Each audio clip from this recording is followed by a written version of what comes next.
Good afternoon, everybody, and welcome to a special ACEMS virtual panel discussion, The Road Ahead for Women in STEM.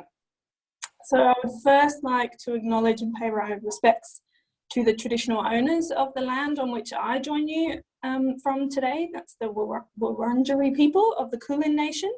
I pay my respects to their elders, past, present and emerging, and to those traditional owners of the lands from which you are all joining us today from across Australia and perhaps even beyond that. And a happy Women in Mathematics Day to you all. Today is May 12th. It is the birthday of the late Miriam Mirzakhani, the first and only female thus far to win or been awarded the Fields Medal, which is recognised to be the most prestigious award in mathematics.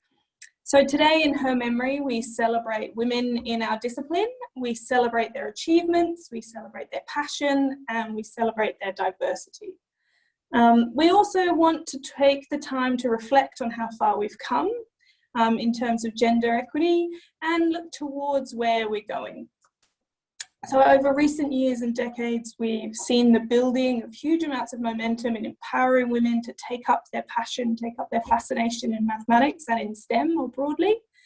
Yet we know there is still some more work to be done. So today we're hoping to dive into that a little bit deeper. My name is Dr. Rachael Quill. I am a statistician and a research fellow at the University of Melbourne, and I'm also an associate investigator and the chair of the Equity and Diversity Committee for ACEMS. So I'm joined today by three distinguished female leaders in STEM to lead our discussion on the road ahead for women. Firstly, we have Professor Moira O'Brien, who became the Dean of the Faculty of Science at the University of Melbourne last October. And in this time, she's continued to drive the faculty to be the leader for gender equity in the higher education sector, including launching schemes such as the Women in Science Emerging Research Award, which I think is actually named the Wiser Award. Prior to this, she held several leadership roles in the biological sciences, including head of the School of Biological Sciences at Monash University. Moira is a developmental biologist and a reproductive biologist, and a noted national and international researcher on male reproductive health. We then have Professor Asha Rao, who started her career as a tutor at RMIT, rising through the ranks to become Professor and Associate Dean in Mathematical Sciences, and last year taking on a stint as the Interim Director of AMSI, the Australian Mathematical Sciences Institute. So Asha is a Science and Technology Australia superstar of STEM, and as the founding chair of the Women in Maths Special Interest Group of the Australian Mathematics Society, she's put in a number of initiatives to improve gender equity within mathematical sciences. And lastly, we have Professor Anna Deletic, who is the Executive Dean of the Faculty of Engineering at QUT, or Queensland University of Technology. Until February this year, so not long ago, she was the Pro Vice Chancellor of Research at UNSW Sydney. Prior to that, she was the Associate Dean of Research Engineering Faculty and the Founding Director of the Monash Infrastructure Research Institute at Monash University, where she helped to establish the Future Women Leaders Conference. So Anna is an urban water researcher and has led the development of a number of green nature-based water treatment systems which are now widely adopted. And in 2012, Anna became the first female to be awarded the Victoria Prize for Science and Innovation in the Physical Sciences, acknowledging her lifelong achievements in the stormwater research. So welcome to you all, and thank you for joining me today to have this discussion. So to the audience, during the discussion, I invite you to use your Q&A button to submit questions, and I will attempt to curate those and get through as many of them as we can after our brief presentations or talks from each of our panellists. So let's start with each of our panellists. If you could give us a brief overview of your experiences with empowering women in STEM, and then your perspectives on the road ahead for women in STEM and mathematics. So if we perhaps start with Moira. Thanks, Rachel, and happy International Women's Day. It's International Women in Maths Day. It's a great pleasure to be invited to share my thoughts. So there are lots of ways that we can promote women's involvement in STEM, but for my mind, the two things that are perhaps most successful, have been most successful in programs I've been involved in, are about breeding familiarity and role models. So I'm very much an advocate that if you can see it, you can be it. And where possible as leaders, we can actually facilitate opportunities for women to actually be seen. So there are multiple ways we can do that. And I guess the aim of it is getting groups, whether they be academics or students or the public, of actually seeing women's faces and hearing their voices. So as a gross generalisation, we know that women provide information into meetings or public settings in a slightly different way to Caucasian men. So as leaders, including the people on this call, is that we need to set up an environment that will give equal access to that information and to the decision making and the influencing power. So there are several ways we can do that, and perhaps an everyday approach would be that when we're in meetings, when we have panels, that we consciously ask the first question of a woman. This means that other women in the room and other, minority groups will actually see that they can be heard. It's a small thing that I've seen actually make a big difference. It will occasionally mean quietening the voices of committee members who tend to dominate conversations. I must say that doesn't happen that often, but it can. I've certainly worked in organisations where decisions have been made based on who yells loudest and longest. That is a very destructive way of actually making decisions, and it ultimately results in, actually quite quickly results in, people disengaging, and the good ones will go elsewhere if they possibly can. I think another thing that we can very easily do is that with meetings, we can make sure that the agenda and all of the papers are provided well ahead of time. So the members have got time to digest the content when they've got time, so that they can actually balance their home lives and other commitments and come fully prepared to the meeting, so they've got a greater chance of actually participating meaningfully. I guess another way of that we also constantly need to keep an eye on, that we are actively including diverse voices, whatever kind of diversity, in the decision-making process, with the caveat that we don't want to overburden women within these roles. It's also, and I think we've actually got to, it's not just about counting numbers, we've actually got to sit down and work out which committees and which positions actually have the power. You know, who are the ones who decide where money is spent? Who are the ones who decide what the metrics are for promotion? Who are the ones who decide who gets access to various things? So we need to look at that. It's not just about, only junior women on a committee. We've got to think about where the power is. This approach can work, and it was worth saying, this approach works equally well with all types of underrepresented groups. And it's one of these ones that once you get it going, committees click into it pretty quickly, and you'll find after a while, they'll usually just roll in a much more fluid way. I guess in the longer term, it's all about recruitment. I personally think that there's a role for women-only roles. At the University of Melbourne, this has been very successfully used in the School of Maths and Stats. And I appreciate it can be controversial, but my perception is that if it has got the absolute backing from the head of school or department and the dean, that it will work really well, and that quite quickly people will forget how somebody was recruited because they're a valued colleague. Even when we do have open recruitments, I think it's essential that we strive for inclusion at all steps, and that actually we, again, actively monitor it, not just assume it's going to happen. I think this includes having a diverse selection committee at different academic levels, different skills, get people from outside of your faculty and school if you can, and to set up a process to avoid groupthink. So when I say groupthink, that the decisions or the tone of the conversation will be set by whoever speaks first or whomever is the most senior person in the room. Now, in my role as Dean, this sometimes means me keeping my mouth shut. And then actually getting some of the other senior members on the committee to actually be quiet so we can actually hear the nearly always very considered voices of our early and mid-career academics. I think it's also about mentorship and networking. And regardless of who you have recruited, the job is not done when you recruit them. We're very good at going, right, women-only position, advertise, recruit, tick, move on. Actually, it's about the support you put around that person as well. We sometimes forget that the transition cost of moving from one university or from one role to another, it's very difficult, and that you can feel foreign. So if it is possible to set up a mentoring network around new academics, I think that can actually pay off in the long run. It will pay off in reputation, and you'll get known as a place that is truly welcoming of diversity.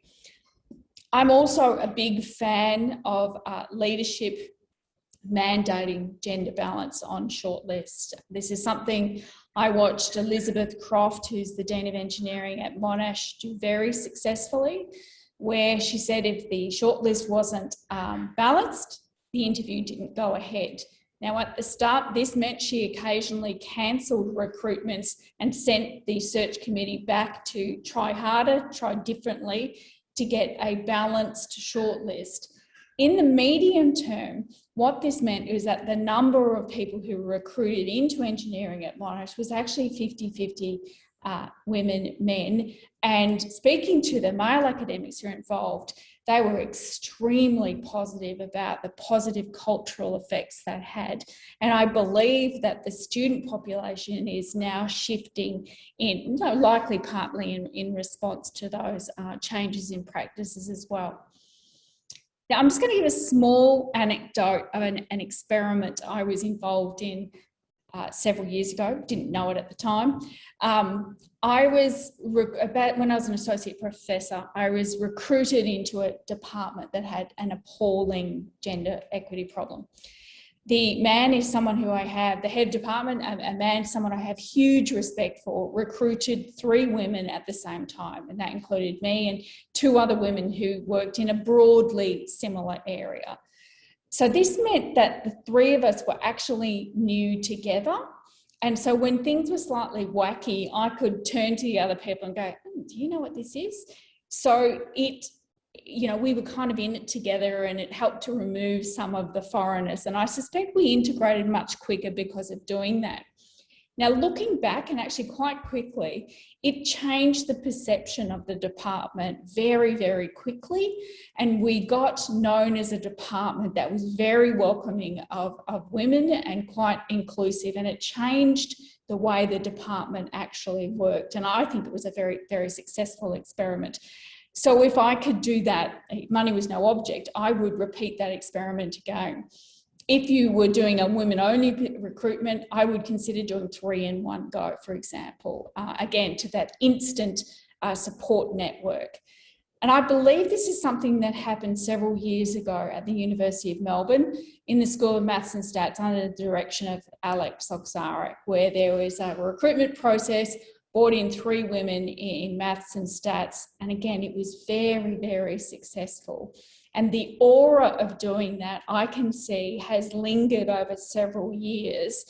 And it's a very good message that I suspect has been interesting, and I'm sure it's actually changed the culture to this day. So that's something I would certainly consider doing again. Another thing I just want to briefly touch on is in the assessment of CVs and judging relative to opportunity. This is something we're told all the time, and it's really very hard. There is a temptation, there are a couple of points. One is that there is a temptation for women to feel the need to justify career breaks. Please don't. Just say what your career break was and what the consequences of it was. So for example, in a grant or a job application, it's far more helpful to actually say what the disruption was and what it meant. So for example, in year A, I was ill for X number of months. This delayed the submission of Y publications. take the ambiguity out of it. Tell the reviewer what it actually means for you. Having been on the receiving end of grants that have long explanations and effectively asking panel members, grant assessees, to judge how serious it was is a fruitless thing. Just say what it meant for you, and what it meant for people will be different depending on circumstances. As a reviewer, we also need to be aware that, again, gross generalisation, women will undersell their achievements, okay? Just recognise it, try to take it into account.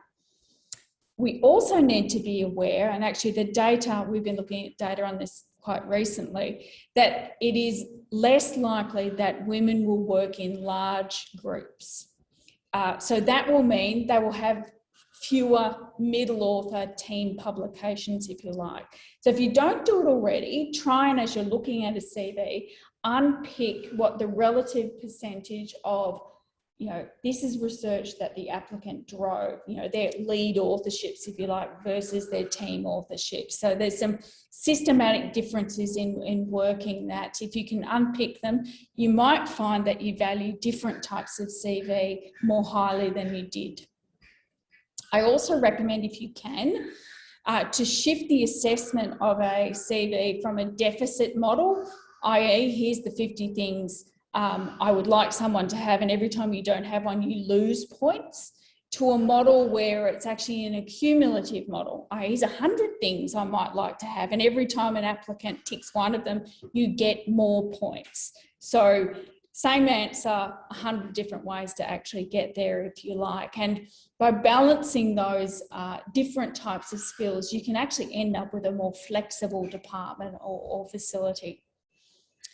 So the last thing I would like to say is that as a supervisor of many women staff, don't assume you know what they want or what they need. Of course, this applies to everyone. You should always ask people, give people the opportunity. So this is particularly relevant to women who have, and men who have small children, where, at genuine care, some people will assume, oh, they don't have time to do this, so I won't offer them the opportunity. This is paternalistic behaviour, or in my case, maternalistic behaviour. Try not to do it. You should give the opportunity to that particular staff member and let them decide. But in doing that, you've also got to empower them to say, no, I don't have time, or rather, as my lab do to me, here's the list of 10 things I've got to do. Which is the most important? I'd like to do this one, so which can I trade back? And I think that's it, so thank you. Thank you, Moira. That's very insightful. We've got a question, but I think we'll keep the questions to the end. We'll go through each of our speakers first. Thank you very much. Shall we get Asha to give a brief overview of her perspectives now? Thank you. Thank you, Rachael. When I look at what Moira said, all of those points. But before I start and go into my spill, I would like to say that the important thing that we need to recognize for today is it's also the birthday of Florence Nightingale, a pioneering statistician. So today, 12th of May, we celebrate not only Mariam Mirzakhani, we also celebrate the birthday of Florence Nightingale. And as we all know, Florence Nightingale is known as a nurse. But before that, she was a statistician. She just happened to be empathetic to the people that she saw when she was collecting data. And that's what women do. And so the question is, what is the road ahead for STEM? So there's a couple of things. So I would like to base what I say on what has happened before and go into the forward. Right. So one of the things that has happened in mathematics is that the successive heads have tried to make sure that they recruit women. So consequently, we've had over, we have always been sitting at RMIT mathematics. We've been sitting at about 35%, and I've been able to take that forward. And we are now close to 50% female within the discipline of mathematics at RMIT. So, and how did that? So some of the things that the university did, We started, the base that we started at was higher, but some of the things that the university did was what Moira said is, make sure that the selection the shortlist is half and half, but also make sure that the panel is half and half. So both places, make sure that the panel has got unconscious bias training. And remember, the point of unconscious bias training is to have that constant reflection in your mind saying, am I being biased here? And that is one of the ways forward that has got, so over the last 4 or 5 years that this is my 5th year as Associate Dean of Mathematics, and I have managed to recruit 7 female candidates. Open positions, none of those positions were female only positions, they were open positions, and also the reputation also goes. So once you are known for recruiting female candidates, then you start getting better candidates overall. So it becomes easier to recruit because the best candidates, the last 3-4 positions were all female. At one point we had advertised for 1 position, but there were 2 fantastic female candidates. So the university decided we would take both of them. So this is why 48% of our staff are sitting at female. And so the other thing that's, as you said, Rachael, we've already looked at, the things that I did when I was chair of the Women in Maths. Now this is going back, 2013 to 15. So it's quite some years ago, but it has given me the way of looking forward. And one of the things I realized with regards to mathematics, since this is the International Day for Women in Mathematics, one of the things I realized is, and research shows, that we lose students in primary school. So, and why do we lose female students in primary school? And that is because their math teachers are anxious. So if remember, most of the teachers in primary school are not mathematics teachers. They are general teachers who also teach mathematics. And if they are anxious, maths anxious, then that is transferred more, and research shows this, that's more transferred to their female students for some reason. So the female students take that on and then think, my teacher, I don't think there is a conscious thinking process there. It's just like they are, I can see that my teacher is anxious, so maths is not for me. Okay, so how do we change this? How do you change this? So when I became one of the superstars of STEM, the idea that we were given a lot of training to use social media. I am a cybersecurity expert, so it was for me, going on social media was anathema. I didn't want to be on social media. Even now, I am very active on Twitter. But every time I post, I have bells and whistles going on in my head saying, do you really want to post that? Should you be posting this? It's against cybersecurity rules, blah, and everything else. But then I thought, okay, so what is my message? Why am I on Twitter? And the reason for that, I decided, was because I wanted to speak to the teachers, to the school teachers. And that has been my message. I want to tell them that in mathematics, it's okay to make mistakes. Mathematics is the one field that we can make mistakes and we can fix them. And that is what, the M in STEM is so very important. Okay, and as Moira was saying, we need to, once we have people in mathematics, we need to support them. And so some of the things that I look at is, as she said, when there is a position, open it. Don't curtail people. Don't curtail people. If they feel that they can't do it, then you talk to them about why they cannot do it. You facilitate. And one of the questions you're looking at is, how do we improve equity and inclusion? At every time you need to think. I know that I had somebody who was working part-time. Right? And certain process of the universities was assuming everybody was full-time. So I raised that, I escalated that, and I said, okay, we want to be flexible, we want equity, what are we going to do about it? Don't expect the other person to adjust. Don't send a message out to saying, okay, can you adjust your childcare so that you can come in on another day that you're not supposed to be working? That is not okay. And so those are the few things that I've been looking at. So I find that the most important thing what we need to do is keep in mind our own prejudices, our own bias. How do we fix it? How do we make it important? How do we enable equal participation, not only by women, by minorities, as Moira said? How do we encourage it? How do we support it? And it's a constant, it's a long game. You know, in mathematics at RMIT, we have, you know, I can't let down my guard now, just because we are at 48%. If I let down my guard for, you know, for 6 months, we will possibly lose. It is a leaky pipeline. So not only getting them in, supporting them into their promotions, telling them what they need to see, how they need to see. So as you said, Rachael, I worked from, you know, from a casual tutor, as just a casual tutor at RMIT when I started all those years ago, and I rose through the ranks. And that all those messages, all the things I have learned, I share. It was a hard and a long journey, but that's what I share. And that's not only with my own staff, but with any of the women I meet. We need to build their resilience. You know, women and minorities tend to have imposter syndrome more than anything else. How do we recognize that? How do we tell them, okay, now you are showing an imposter syndrome. Have you thought of it from this point? This is what you should be looking at. You know, and they say, oh, I don't think I'm ready. It's like, okay, now why are you saying that? Is this an imposter syndrome? And then point to them why they are ready.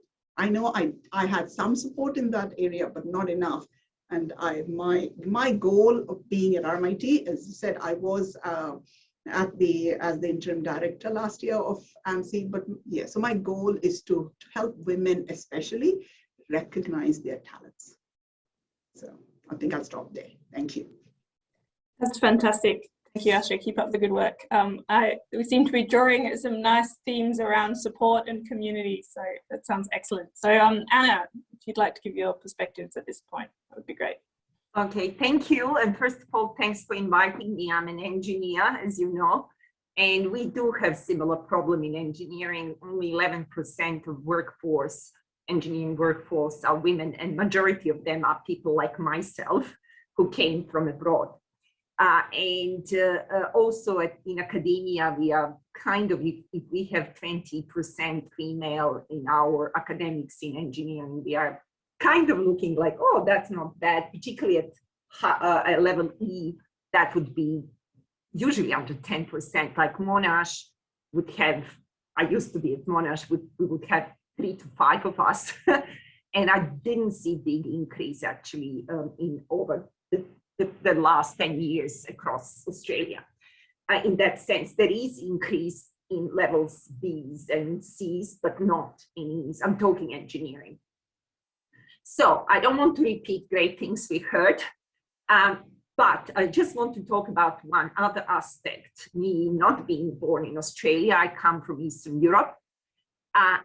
This issue is cultural issue. When I was at uni, and you can see I'm pretty old, 40% of my class were girls. I had professors, female professors in mechanics who finished between 2 wars, finished uni. I had some role models which have been there a long time. So I'm trying to say, for a girl growing up in Eastern Bloc, it was normal to do engineering even in the 80s and 70s. While in Australia, it was super, super rare. So all I'm trying to say, it's a culture that we need to change. And it starts in, not even primary, I think it starts in kinder. I have two kids. My daughter just finished engineering and my son is doing physics. And I can tell you, when I was raising them in Australia, I could see a huge difference in toys. I could see a huge difference in approach of their teachers. And it just culminated, of course, towards end of secondary school, where, for example, Monash selective school, high school would struggle, and I was on their curriculum board, to get girls to do advanced physics. They would not go down that road. They will do biology, and that's all girly, but not physics. So I believe that at uni, we can do all these great things Moira is saying and Asha, and it's all great. But if we really, really want to make big change, we have to start much earlier. And I think particularly help at year 7, 8, when kids are thinking where they want to go, to pick up some strategies, apply some strategies so that these girls end up doing math, physics, and engineering. And one thing I've heard from reading some stuff is that it's a safe space, even in co-ed schools, if we can have single-sex classes of advanced physics, we may get girls to do physics to protect them from people like my son, because boys at that age are pretty, how can I say, difficult to deal with. And that's why it's good to have this sort of safe space, particularly at that teenage years. I don't think we can do much about that, but we can influence maybe high schools that they start doing that, because everything's like feeder environment. So if kids, girls do advanced physics and math, they will, of course, naturally go to this type of areas at uni, and then of course we'll have more girls and more opportunities. So I do believe in starting early, but I do believe in lots of things we heard here. That's why I was very passionate in 2015, together with Karin Tepper, who's now executive dean of Beacon. She was head of chemical engineering at Monash, and I was associate in research. We started this Women in Engineering conference. It's being held every 2 years, and like last year we ran it. We had 75 academics, women academics from all over Australia coming. We call it a survival boot. It goes for 2 days. So obviously I don't have time to tell you what happens there, but lots of skills development, which, to be honest, are good for you even if you are male to know. So some questions that I've seen coming, it's actually same messages often. I would give as PVCR research, Pro Chancellor research to male and female early career researchers. But what is important for girls is obviously trying to build that confidence, which lots of them are lacking, and trying to also build network and support network. One thing that these women who were coming to our conference told me, the biggest value they found, not in old people like myself telling them how to do it, but more having these networks, establishing support networks, peer-to-peer support, and they kept, I was told, talking to each other for years after these events. So if I can give you one advice, it's to think about building your confidence, and secondly, having that sort of important network, support network at all levels. Of course, from peers, very important, but also, and it doesn't have to be a female academic, it could be a male academic. So these are the 2 things I believe are very important for you to flourish. And I can tell you that's important even for male researchers. One final thing, I was looking time, so I really, at the moment, I'm a bit worried about something called backlash. I am all for proactive employment of women, but we have to hold the line on performance and evidence of performance. I can tell you myself, when I finished uni, although culture was that lots of girls finish engineering, my first job, they told me they don't want to employ me because they just had 2 girls who got jobs and they became pregnant, and the office just cannot afford maternity leave after maternity leave. And honestly, I went out, I was crying. At the same time, I was thinking, I do understand it. If it's a small business, how they can survive. So all I'm trying to say, we have to be careful, not letting women with that, I don't want to say don't deserve, but we need to give them support and stuff, but backlash hurts next woman who comes in, because if and I don't think it's hard, honestly. I'm saying this more like it's all about us working hard for both quality and quantity. But please be careful if you are in any leadership positions, because backlash hurts women for a long time, other women. Anyway, that's it. Thank you, Anna. Thank you. Yeah, I think you're right in that we need to be mindful of all of the consequences of various strategies that we put in, not just those positive ones that we see. So I'm going to open it up to questions now. So anyone in the audience, please feel free to put questions in through the Q&A function. We've got a few in there already, and I think the first question from Petra now I think sits across a lot of what all three of you talked about. So she says, Moira, great insights, firstly. And what do you say to women who are considering leadership roles, but who feel like they can't take it on because, for example, they might have parental responsibilities, they're not being available 24/7. It feels like they need to put in 1.5, 2 times more effort to show that they deserve to be there because they were not just selected because they're the woman. So often these leadership roles, not just, you talked about the perception of others not offering these roles to women, but we also perhaps as women feel like they are too hard. So there's the self-perception there as well. So they're often too hard because of the way that women perceive those roles. So how do you think we can change that perception from both sides of the equation, I suppose? So I would say that when you get an offer of something, don't say yes or no immediately. So I'm very familiar with someone asks you to do something and you think of the 15 reasons why you shouldn't do it. Don't say no immediately. Close the email, talk to a trusted friend or mentor, and actually sit down with them and ask yourself a couple of questions. So, and particularly when you're having a big change, sit down and honestly ask yourself, what are the things that are really important to you? What are the things that energize you, that you actually look forward to every day? Because they're the ones that you're going to do the best at. Also, what are the things that you could happily give up? For some people, they might love doing particular types of research, or they might love building teams, but they might hate teaching, or they might love teaching and they might hate something else. Be brutally honest with yourself. And you should do it in both your academic life and your personal life.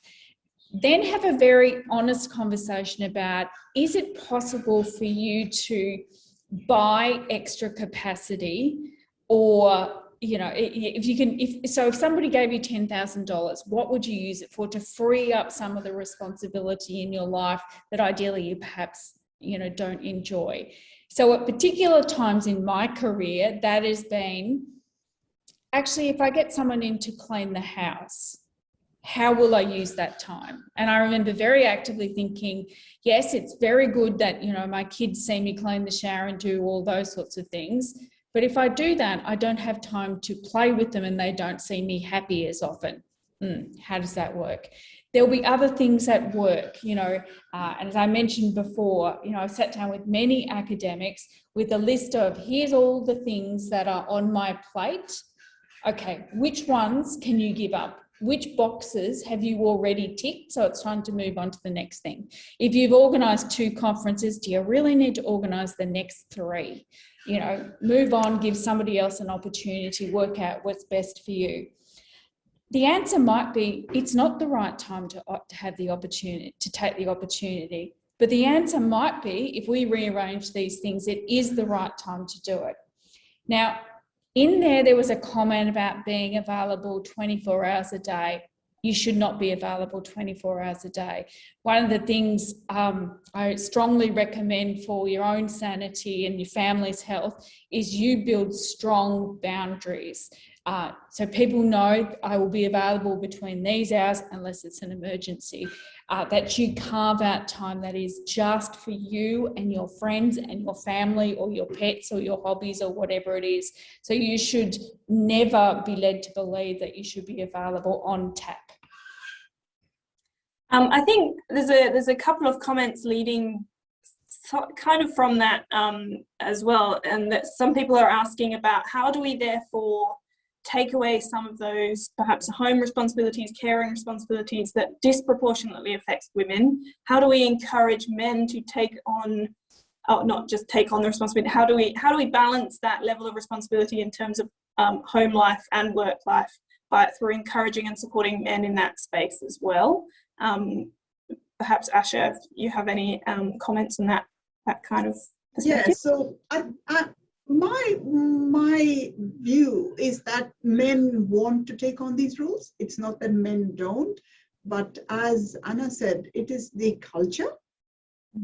For example, when you look at the announcements of the budget, which was done yesterday, childcare was touted as a women's measure. That there itself, that language needs to change. It's not a woman's. Childcare is not for the women. It is for families, for parents, to help them do. And that is the main thing. Then how do we change the culture? Okay, so one of the other things is the cultures are not going to change overnight. Cultures take time. So we have to constantly reinforce that message. We need to talk. And I think at this point, because of the, because there, the March for March and all of those, it is front and center. And we need to keep that conversation alive. We have to make sure that we normalize. And I think men do. Men, when there is paternal, leave available, men do utilize it. And they otherwise men are losing out on those fantastic bonds with their children, which are built, the mother builds that up, those bonds, and the men are not getting that opportunity. So yes, encourage. So, and also for women, as women, we need to give up some of our control. Let us be honest. We think we're the only ones who can look after our kids. We are the only ones who can, and I'm just as guilty. The ones who can cook the best. No, sometimes eat the food that the partner cooks. It doesn't matter. It's just food. You have to just eat to live, not live to eat. So let go of some of the control. So women have to let go. I hear so many women say, oh no, he's not any use at all. He can't do this, that, and anything else. No, let go of that. Let him do this, that, and everything else. And a little bit of suffering, because it takes us time to get it right. Give them the time to get it right. That's very true. Thank you, Asha. I was going to ask, one question is semi-related to the cultural idea, but what we can do at a university, the idea of what we can do at a university level. So someone says for a lot of technical roles, but also now in academic roles as well, there are quite a lot of short-term contracts, perhaps 6 months or 12 months and so on. And actually that seems to bias against women as women search for more security, perhaps around maternity leave and so on. So what do you think we can do about these short-term contracts and balancing what we need in that area? So Anna, perhaps? If you want to unmute. I think it's actually a problem with both men and women, and I do understand maybe women suffer more because of parental duties, they kind of go down that road more. I honestly don't think this is healthy, but this is, again, universities being in a bit of always hard place when it comes to, particularly now, we're in a terrible place because of COVID. You are aware of what's going on. So it is kind of difficult to balance this need to have workforce which is easy to move around and need to have stable workforce. I personally, as a newbie, I'm not a big fan of this, and I'm trying to rationalize number or minimize number of we call them casuals. I believe we should try to, of course, there will be less positions, but they will be more stable. And I don't think this is, call it women issue. I think this is an issue in academia, which we need to manage within the budgets, which are pretty hard to manage. Having said that, I do agree, reading through the emails, that not just in Australia, everywhere, but Scandinavia, women have much higher duties at home, and they do spend more time nurturing families. And again, I'm coming back to that culture. It's a societal issue which needs to be solved, and we should be pushing for the solution. That I think is one of the key reasons why we don't have more women in academia in general, as well as positions, high positions in industry, because of this cultural baggage that we are mothers, and therefore we have to do the job, and fathers can go and have great career. But that's a long-term process, which, believe me, it's much better than it was. At least I can tell you we're on the right track. Are we there yet? Not. Brilliant. So we have to push. Yes, we have to keep working and moving forward with it. So this next question is directed to Asha. You talked about helping women to recognize their talent and build their confidence. Can you talk in a little bit more detail about how specifically you do that and the initiatives that you perhaps can use to make sure everyone is supporting others? Okay, so I think the answer I would also put in is there is another question up which says, if you go up somewhere in here, I don't know, I've lost it now. It's like for promotions, how do we show better how to write promotion applications? And I find that often women and men as well tend to say that, you know, this is the in their CVs, in their promotion applications, they tend to write, this is what I have done. This is all the good things that have happened. But universities, I know, look for what were the challenges, how did you overcome them?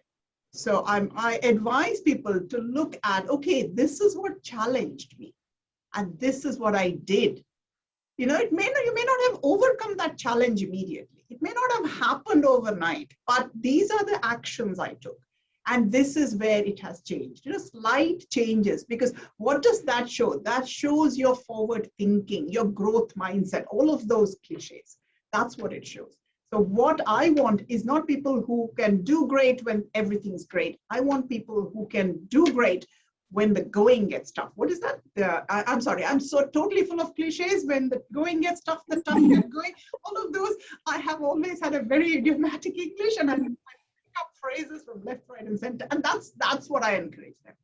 So I was just giving advice to somebody who's going to write her application. And I said, don't focus. So just like 2020 was hard. I couldn't do this, that, or anything. I said, okay, 2020 was hard. So I couldn't do this, that, or everything else. Hence, I did this. This is how I overcome that. You actually did stuff. You didn't sit on your hands and watch Netflix. I remember right at the beginning when we went online, it was like, people are not supposed to sit at home and watch Netflix. It's like, I don't have the time to watch television. I only get ABC. And, you know, this because of where I live. And it's like, yeah, and just saying, I can't be bothered to even get a TV technician to, antenna person to come and fix it. Why? Because I don't have the time. I'm watching, and I find that on the, over the last 3 years, I think it's one day or something, I got the other channels, and I found there was nothing to watch anyway. So that's the thing, is we are doing, everybody has been working extremely hard, especially over 2020. So showcase that. Showcase what you can do. Don't focus on what you can't do. Showcase what you did do. How did you change? And little changes. Again, another cliche into my head. Little drops of ocean, what little drops of water make the mighty ocean. Yep, stuff like that. Anyway, sorry, Rachel. Just go on. It's great. I love the barrage of cliches. Sounds That's right. Thank you. And this, what you're talking about is a really interesting change of perspective on how people perhaps need to rethink how they're writing grant applications, promotion applications, and so on. And that perhaps applies equally to men and women, and not just one side of that. And so somebody else asked what advice you would give to male ECRs to support recruitment in STEM, as well as watching the balancing of collaborators, kind of helping men to support the diversity and development of inclusion that we're talking about. Anyone have anything to say on that one? Look, I can jump in. I think this is one that, as Anna mentioned, you know, this is one you force at the start and then it becomes obvious. Once you realise that people who think differently bring new, unique skills to the table when it comes to teaching or collaboration or all those sorts of things. So it might be that at the start, when you have women who've come in, actually you've got to set up blind dates, if you like. You know, I'll buy you both a coffee and then you're going to talk about your project. Which is, I find, often the best $10 I would have spent in any week. That often it's about breaking down barriers and increasing the communication between people. And then once you see those skills, it takes care of itself. Now, there's another question in there about the factors that lead to women being less likely to work in teams. I actually don't know the answer to that, but I think this is something that we need to dig into now. Certainly, I work as part of a big international collaboration, and again, I'm generalising grossly, that there's a tendency for men to put themselves forward, and it's really hard to say no to people, so they get on the bandwagon, perhaps when other people, quiet people who didn't put their hand up, might have deserved it a little bit more. So there's a little bit of checking of actually who's making contributions, and then occasionally looking up to going, well, actually, I need an Asha on my team, and going and finding. So there's a little bit of pushing back, but actively engaging more people. Again, I think this is it's a cultural thing about who yells loudest and who's at the front of the line. But it's interesting looking across our data that actually some of the magnitude of the effect, and the answer might be just inviting more women to be involved in the study, so you might actually get a bigger, more impactful paper or outcome from it. Yeah, there's another question that says that we have a larger number of women at levels A, B, C, but as we move up through to professor and level E levels, there seems to be obstacles in that space. And so what is your advice to, the question asks, what is your advice to help women overcome these obstacles? But I would add to that in terms of what is your perspective on what are the obstacles? Is it about, you know, it's not always about changing what the women do to overcome the obstacles. Are there obstacles perhaps in, you know, how can we change the obstacles themselves, perhaps in terms of metrics, performance measures, you know, how we look at research groups and so on. Anna? Okay, since my recent job was, one that I just left was to help people. This is actually same for men and women. In early career, researchers need to learn to focus on what is at the moment, unfortunately, or in the next few years, is what KPIs are. And I can tell you good news that KPIs are moving more towards impact, as well as, of course, quality. So it's all about recognition by peers, so that your peers recognize you as the leader and emerging leader or whatever in your field, but also that you can prove that your work is making impact even outside your field. Not field, outside your outside academia in a way, that narrow network group. So I would strongly suggest you focus on quality, what we are seeing now more and more in not just the RC, but everywhere, that people will not ask how many papers you published, but where you published and how well it's been accepted in citations. I'm talking peer recognition. And of course, winning prestige. It's not just grants, but awards. So applying, I know some of the best, the fastest growing people, both men and women, were also very active in winning awards. You know, Tall Poppy, I'm just putting this up, Churchill Fellowship, all sorts of stuff like that. So these are the two items which I would suggest. So focus, that's very important. The next one is build your group. STEM is not done anymore in kind of, it's you and your PhD student. You should be part of a group. And when I talk group, it's okay to work with a top professor as well as somebody who's even younger than you. But you have to carve your group and make sure that you look like independent group from that professor. So I can give you lots of good examples how this can be done. And it's through always through negotiation and discussions. And of course, if you have a good champion in your head or dean, it's even easier. But you do need to work with the best in the world in your field, not just in Australia, but across. That's another good way. You do it, I call it from abroad back to Australia. If your field is crowded here, you can do it in that way by working with the best in America, Europe, doesn't matter, China. So all I'm trying to say, be focused, build your group, build your standing, peer recognition, but at the same time, particularly if you are more applied, go out and work with industry. I don't know how it is useful for NAC. I know in engineering, that's the key these days. And get your PhD student.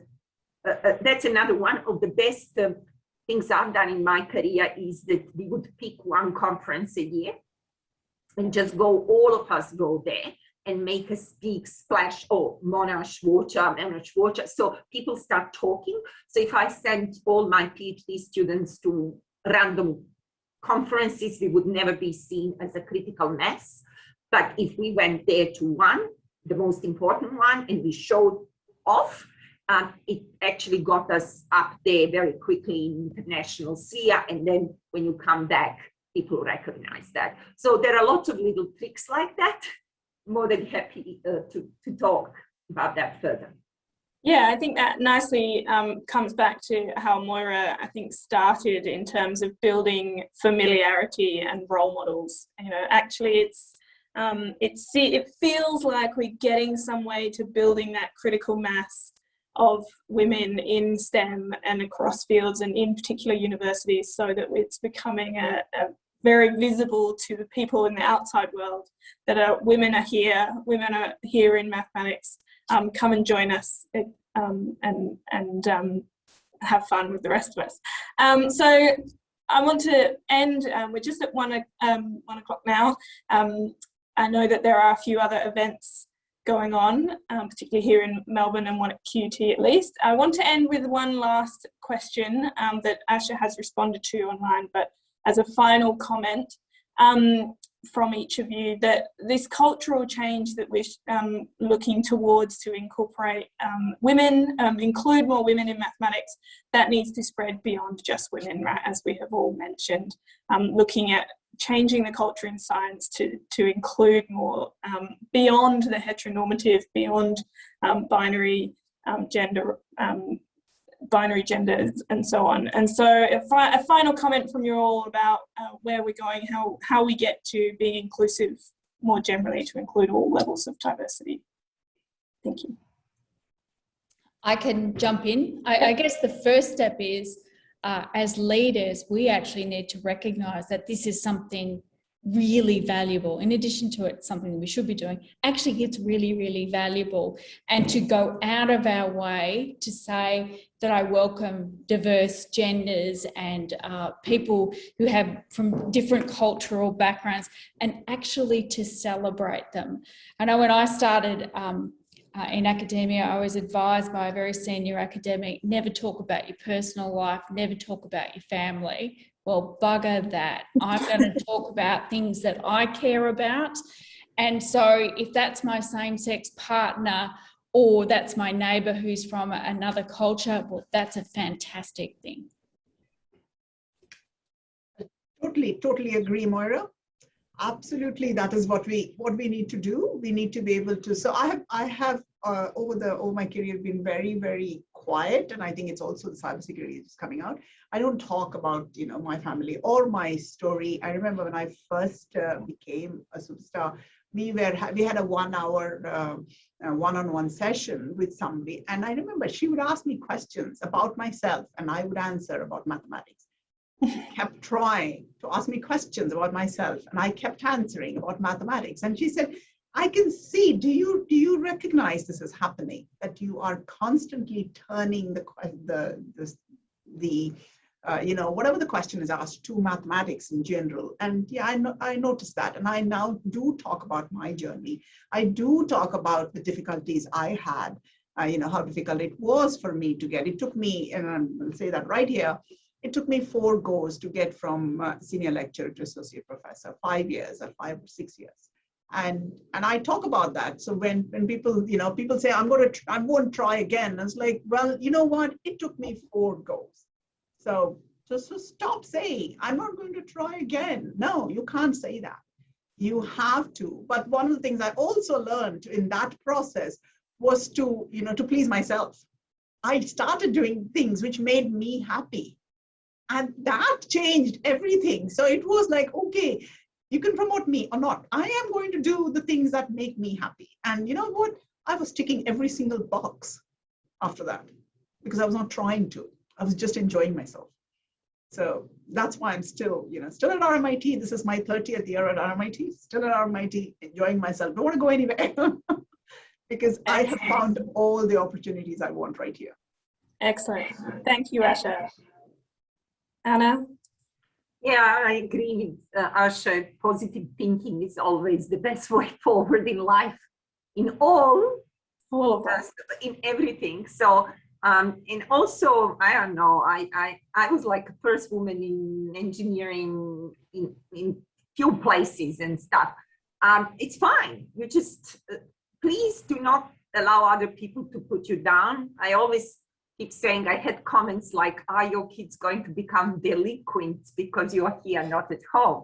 I want to send them now, basically, email to say, look, one at Cambridge, the other works at Google. So, just do not ever doubt yourself. It's they can say whatever they like, and that's fine. You should laugh and have a nice comment back. But And thank God it's getting better. I'm sorry to say, you won't have this. If they make comments like they were making 20 years ago, or even 40 years ago, I think if you get married, you have to quit your job in Australia. That's what I was told. And definitely when you get pregnant, you have to leave. So we came a long way forward. But it still doesn't mean that there are no mean people like that. So you just ignore and have a laugh. And as I said, think positive that you're living in the best time when it comes to these issues. It's still not great, and there is still way to go, but it's better than it was yesterday, and definitely better than it was 20 years ago. So be positive. It's good for your... We're moving towards a great place. It's just going to take time. We'll get there. I'll be dead very likely, but you'll be still around. It has. Thank you. I'm not sure. Sorry, Rachel. We have to stand on the shoulders of other women, and that's what we are doing. So yes, we are here. Stand on our shoulders. We are here to give you that boost. So stand on our shoulders, but remember, the fight is also yours. It doesn't end with us. Don't let it end with us. Thank you. We pass on the baton. Not quite yet. You stay enjoying yourself at RMIT for a bit longer. Thank you. Thank you all three of you. It's really nice to finish on a very positive, inspiring note. Somebody has commented you are inspiring women, and congratulations. Thank you again for joining me today to have this discussion. It's great to see the road ahead for women in STEM is looking very bright.